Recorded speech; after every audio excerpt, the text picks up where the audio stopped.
कार्तिक मास महत्यम अध्याय 8। नारद जी बोले, अब मैं कार्तिक व्रत के उद्यापन का वर्णन करता हूँ, जो सब पापों का नाश करने वाला है। व्रत का पालन करने वाला मनुष्य कार्तिक शुक्ल चतुर्दशी को व्रत की पूर्ति और भगवान विष्णु की प्रीति के लिए उद्यापन करे।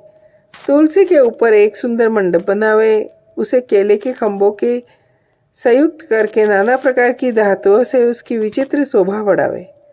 मंडप के चारों ओर दीपक की श्रेणी सुंदर ढंग से सजाकर रखें। उस मंडप में सुंदर बंदरवारों से सुशोभित 4 दरवाजे बनावे, उन्हें फूलों से तथा चवर से सुसज्जित करे। द्वारों पर पृथक पृथक मिट्टी के द्वारपाल बनाए और उनकी पूजा करें। उनके नाम इस प्रकार है: जय, विजय, चंड, प्रचंड, नंद, सुनंद, कुमुद और कुमुदाक्ष। उन्हें चारों दरवाजों पर 2-2 के क्रम से स्थापित कर भक्ति पूर्वक पूजन करें। तुलसी की जड़ के समीप 4 रंगों से सुशोभित सर्वतोभद्र मंडल बनावे और उसके ऊपर पूर्ण पत्र तथा पंचरत्न से संयुक्त कलश की स्थापना करे। कलश के ऊपर शंख चक्र गदाधारी भगवान विष्णु का पूजन करे।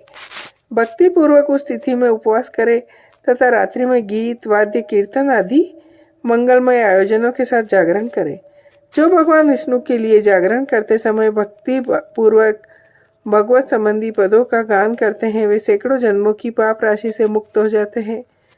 जो मनुष्य भगवान के निमित्त जागरण करके रात्रि भर भगवान का कीर्तन करते हैं, उनको असंख्य गोदान का फल मिलता है।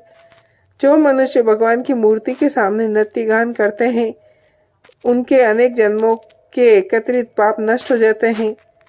जो भगवान के सम्मुख बैठकर कीर्तन करते हैं और बंसी आदि बजाकर भगवत भक्तों को प्रसन्न करते हैं तथा भक्ति से रात्रि भर जागरण करते हैं, उन्हें करोड़ों तीर्थ करने का फल मिलता है। उसके बाद पूर्णमासी में एक सपत्नीक ब्राह्मण को निमंत्रित करे और प्रातःकाल स्नान और देव पूजन कर वेदी पर अग्नि की स्थापना करें और भगवान की प्रीति के लिए तिल और खीर की आहुति दे। होम की शेष विधि पूरी करके भक्ति पूर्वक ब्राह्मणों का पूजन करे और उन्हें यथाशक्ति दक्षिणा दे। फिर उनसे इस प्रकार क्षमा प्रार्थना करे: आप सब लोगों की अनुकंपा से मुझ पर भगवान सदैव प्रसन्न रहे। इस व्रत को करने से मेरे 7 जन्मों के किए हुए पाप नष्ट हो जाए और मेरी संतान चिरंजीवी हो। इस पूजा के द्वारा मेरी सभी मनोकामनाएं पूर्ण हो। मेरी मृत्यु के पश्चात मुझे अतिशय दुर्लभ विष्णु लोक की प्राप्ति हो। पूजा की समस्त वस्तुओं के साथ गाय भी गुरु को दान में दे। उसके पश्चात घर वालों और मित्रों के साथ स्वयं भोजन करें।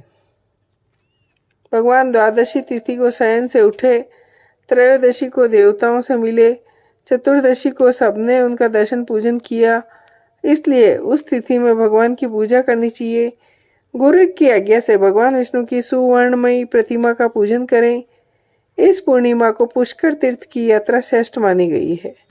कार्तिक माह में इस विधि का पालन करना चाहिए। जो इस प्रकार कार्तिक के व्रत का पालन करते हैं, वे धन्य और पूजनीय हैं। उन्हें उत्तम फल की प्राप्ति होती है।